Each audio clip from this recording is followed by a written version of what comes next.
Namaskar. Let us have a complete review of what we have been discussing till now.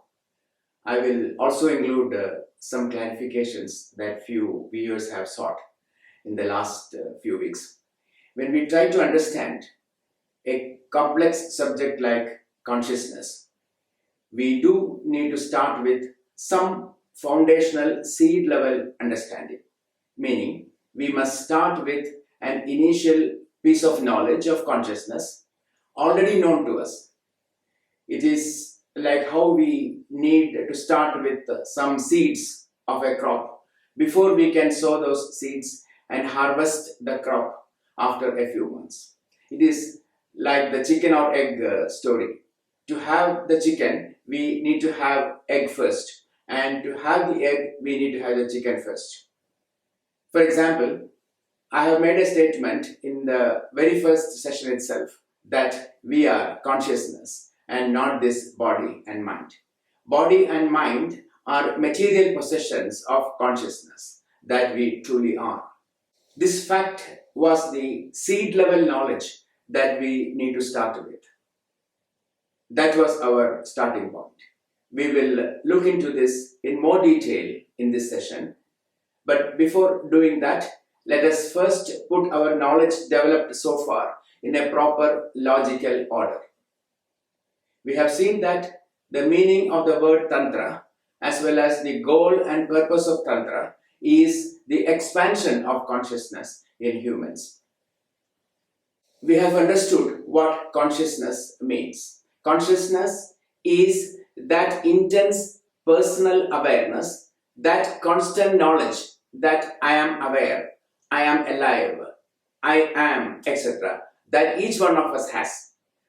As long as we have that personal awareness or cognition resides within this body, mind, apparatus, we are alive. The moment this consciousness leaves the body drops dead and the mind vanishes. We have seen that this consciousness can be compared to the brightness of a lamp. We have seen that the brightness of the light of consciousness is at different levels in different individuals. But everyone's purpose in life is to expand and develop that respective levels of consciousness to the maximum possible extent. There are people like Buddha, naturally born with an extremely high level of this light of consciousness. Everything, every living and non-living, from a grain of sand to elephants and whales, every invisible phenomena like air to atomic forces are consciousness. All that there is consciousness. Then we saw that all organized religions we have today were also originally formed with the purpose of expansion of consciousness in us. But religions never talked about consciousness, but instead they talked about the concepts of God and asked us to love and worship God, which is also one of the many ways to expand our consciousness, if done with clear understanding and purpose. The concept of God indicates the ultimate truth, the highest possible state of the maximum full bright consciousness. The ultimate truth, by definition, is eternal, meaning always existing. It is non-dual, meaning without needing anything else to cause its own existence. It is all-pervading, changeless, invisible, all-knowing, and always eternally blissful. But the ultimate truth is unknowable by human minds. We can only arrive at logically sound inferences about the existence of this ultimate truth. We have seen how to reach that inferences through the definition of the ultimate truth. I am not repeating all that now again, because the ultimate truth, which religions call God, is unknowable. We have our own different ideas about God. We find differences in everything and everywhere. We stand divided today in the name of religion, creed, caste, nationality, race, gender, etc. But when we try to develop a basic understanding that we are consciousness, and our purpose in life is to expand our consciousness and gain freedom from a limited body-mind bound existence to an unlimited existence. All differences and infights amongst humans will stop. Religion divides, spirituality reunites. The most important thing I request you to understand here is that I am not talking about religion at all. I am talking about the spiritual realities of our existence based on ancient knowledge and pure logic. I am talking about the LKG level basics of spirituality. That is the first point I wish to clarify to you. The next point I wish to clarify is on the basic question about Tantra. You might ask why Tantra is required then. Who wrote Tantra? How did Tantra know about all this knowledge? Tantra is not a text written by anyone. It is the understanding developed by the collective way of life led by civilizations with advanced level of consciousness that lived a very, very long time ago. The age of the universe is now scientifically estimated to be around 13.8 billion years. 13.8 billion is 13,800 million. That is 1,38,000 lakh. The oldest organized religion on earth that we now have is just 2,600 years maximum. The earliest recorded history started only 4,000 years ago. Do you logically, honestly think that there was no civilization, no civilized life before 2,000 or 4,000 years ago? Out of this 1,38,000 lakh years, do you really think that we are the only civilized people to inhabit this earth from antiquity? You must be kidding then. Civilizations lived here, civilizations thrived and had disappeared too, like the dinosaurs. Highly evolved civilizations once lived here. Tantra is an anthology of the collective memory from the lifestyle of those highly evolved people that was passed down from generation to generation by word of mouth and memory. At some point in time, they got written down and passed on. Those who wrote down were not the original authors. They were mere reporters or anthologists. I will talk about the heritage of Tantra towards the end of this series, but that is not the main point here now. The main point here is the expansion of our consciousness. However, to put you in the right perspective, Tantra is not a philosophy formulated by someone somewhere. Tantra is not a religion. In simple words, Tantra is a generic name given to the collective memory of the lifestyle practices of a civilization with very high level of consciousness. This type of knowledge is called Shruti, meaning what is heard, what is heard.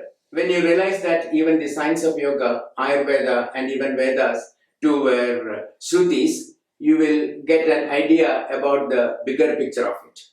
To illustrate the point, how did your grandmother first learn that she can make butter from cow's milk?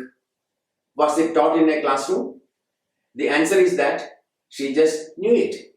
Likewise, knowledge about correct lifestyle was handed down through generations. It was written down only when our consciousness became so dull that we could not remember large volumes of information any longer. When do you write down your shopping list? You write down your shopping list when you realize that you cannot remember the shopping list anymore, isn't it? However, remember that just as consciousness can expand itself, consciousness can contract also.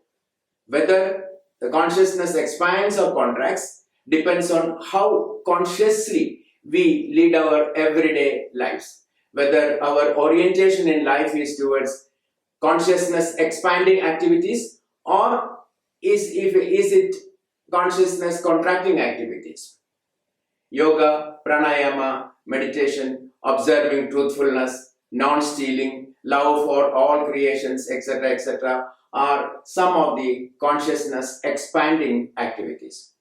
It works on every human, regardless of differences in religion, race, or gender. Let us now move on. I wish to give you more proof to demonstrate that you are not your body or mind, but you are consciousness. Proof 1. First, an example of our regular everyday life. When a person is dead, we call his mortal remains lying on the floor as body. When Amar, Akbar or Antony is dead, his body will be laid on the floor. We do not say that Amar is lying down or Akbar is lying down or Antony is lying down, etc.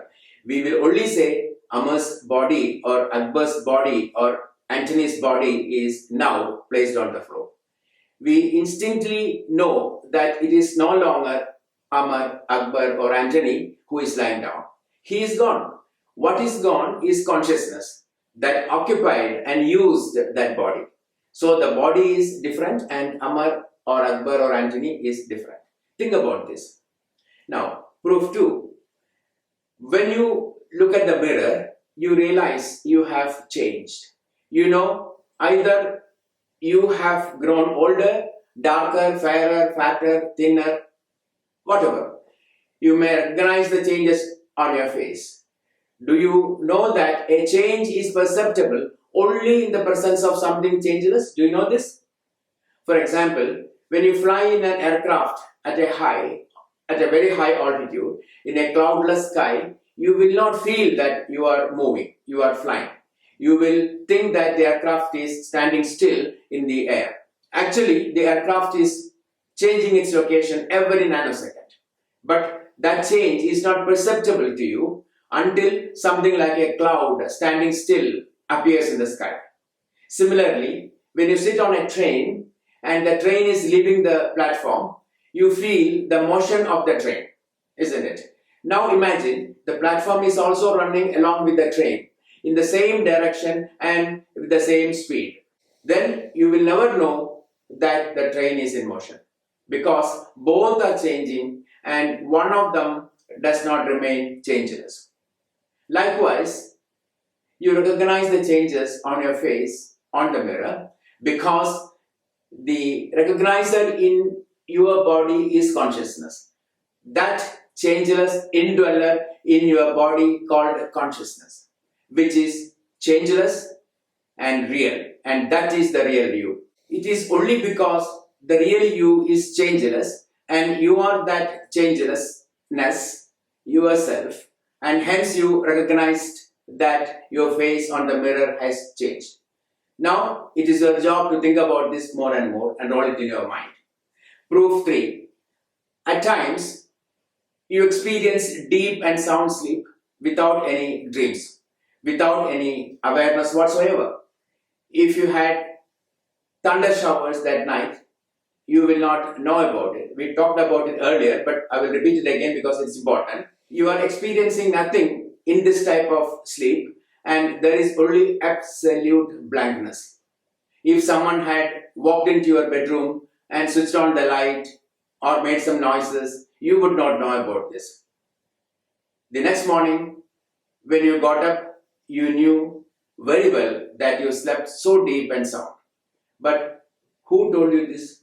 You were asleep so deeply without any awareness. Yet, someone did inform you that you slept well. Who was that informer? That knower of your sound sleep is the indwelling consciousness, the real you. That silent knower, that silent witnessing presence in your body is consciousness. That is the real you. Again, think about this.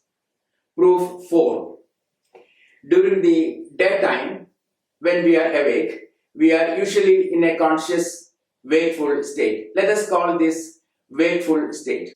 Let us assume, for example, you are the king of your country in real life, as we often call it, which is the wakeful state. You discharge your kingly duties with elegance and at night you go to bed and you fall asleep.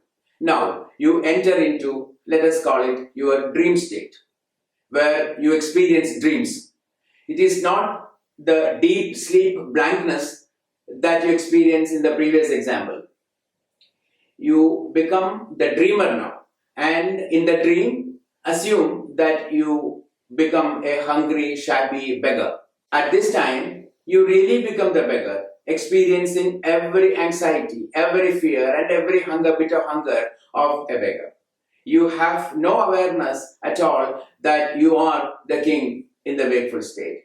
Next morning, when you wake up, you are relieved that you are not the beggar, but you really are the king. Now, consider these two states of knowing. In the dream state, when you were experiencing the beggar, the awareness of the king was absent. In the wakeful state, when you were experiencing the king, the awareness of the beggar was absent. So either of them is not a real experience. If both of them are real, then awareness should have been present in both the experiences, which it did not. So both are unreal, but there was a silent witness throughout who was watching both of your experiences as the king and the beggar. Knowing it, noticing it, and understanding it, isn't it? That is consciousness. That is the real you. A classical analogy of this witnessing presence is that of a station master. In a busy railway station, at times, an important long distance passenger train comes and the station and the platform is bustling with activities. The station master watches it. Then a goods train comes and there aren't many activities at the station at that time. The station master watches that too. Then for some time, there are no trains arriving at the platform and there are no activities and the station is in absolute silence. Even this silence, the station master is watching. Consciousness is like that station master, watching all the events and still remains untouched by any of this. Another classical analogy we can use is that of gold and various ornaments. It is the same gold that takes the shape of a bangle, a ring, and a necklace with totally different names and functions. But essentially, all are same stuff, namely gold. There is no existence for any of them without gold. Likewise, everything seen or unseen, known or unknown, is consciousness. We have to understand that we are consciousness and we are caged in a temporary body-mind prison and placed in a temporary world. Our suffering is due to our ignorant identification with the cage or with the caged state. Even if the cage is a golden cage, a cage is a cage and it is a prison. The purpose of being in this cage is to learn from our direct experience that it is a prison with a limited state of being, and we can indeed gain freedom into an unlimited existence through the expansion of consciousness. And how do we do the expansion of consciousness? It is again through more and more conscious living and through orienting ourselves with positive ways of living and avoiding negative ways of living. For such a conscious living, we need to have three things. One, the knowledge required to know all these things. That is called the path of jnana or the path of knowledge.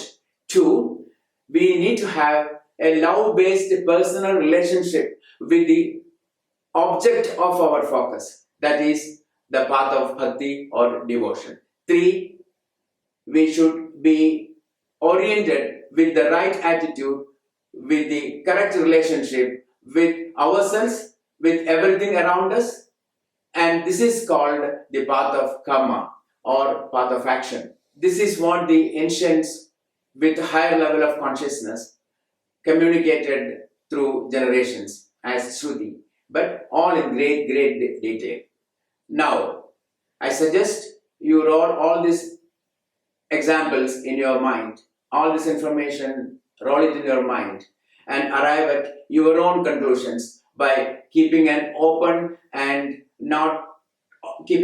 mind, and not by either rejecting it outright or accepting it immediately. That is the way to make every piece of information your own knowledge. I wish to conclude this session by pointing out the truth that freedom increases when something becomes subtler and subtler, and freedom decreases when something becomes grosser and grosser. We have to become subtler and subtler in life. If we become subtler and subtler in the course of our everyday life, as well as through our interactions in life, we'll be expanding our consciousness. As you know, water exists in three states. They are: one, the solid state, ice, which is the grossest. Ice cannot move in any direction unless an external force is applied on it. Two, liquid water, which is subtler than the ice and can move sideways and downwards. Three, water vapor is the subtlest, which can move downwards, sidewards and upwards. Vapor, being the subtlest, has the most expansiveness and the ability to permeate. It is the subtlest. For our body to reach from point A to point B, our body requires to negotiate through space and time because it is gross. Our mind, that is subtler than our body, does not need to do this. Light and energy are subtler than matter and are generally pervasive and expansive. Our bodily existence is a limitation. You have to become subtler and exist at higher and higher levels of existence. If we expand our consciousness, we can do that. But all that in the following sessions. Thank you.